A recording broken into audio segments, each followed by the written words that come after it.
কোরবানির ঈদ বাবার বাড়ি করে চলে এলাম নিজের বাড়িতে। অনেকদিন এবার বাবার বাড়ি রইলাম। আসার সময় আম্মু এই যে অনেক কিছু দিয়ে দিয়েছে। বাচ্চাদের তো মন অনেক খারাপ, ওরা তো আসতেই চাচ্ছিল না, অনেকদিন থেকে আসলাম।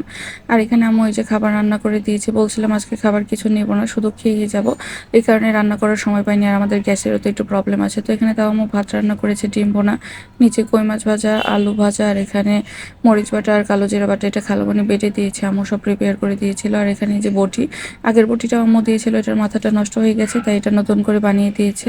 আর এখানে এই যে চকলেট, বাচ্চাদের জন্য ড্রাগন ফল, আম, আর এখানে এই যে বড় টমেটো সসের বোতল, তারপরে পোলাওয়ের চাল, নুডলস, রোস্টের মশলা, বিরিয়ানি মশলা পাউডার, আর এখানে গরম মশলা, এই যে দারচিনি, অনেকগুলো দারুচিনি এখানে আছে, এলাচ আছে, লং আছে।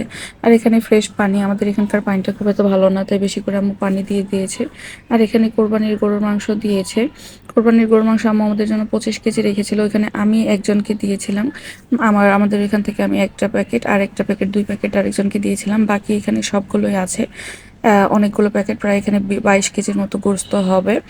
আর এখানে আছে হচ্ছে ইলিশ মাছ, যেটা আমি কিনেছিলাম আমার জন্য। তো এখানে 3টা বড় বড় সাইজের, বেশ বড়, 1 কেজি প্লাস ওজনের ইলিশ মাছও আছে।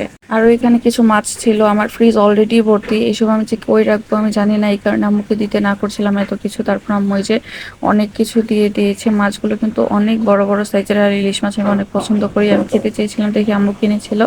তো ওই সময় একটা খাওয়া হয়েছিল, বাকি 3টা আম্মু দিয়ে দিয়েছে। আর এই যে এতগুলো গোস্ত টোস্ত সবকিছুই, আসলে দেওয়ার ক্ষমতা থাকলেও দেওয়ার মন মানসিকতা সবার থাকে না, যেটা আমার মা বাবার আছে। সবাই তাদের জন্য অনেক অনেক দোয়া করবেন। সবাইকে অনেক অনেক ধন্যবাদ।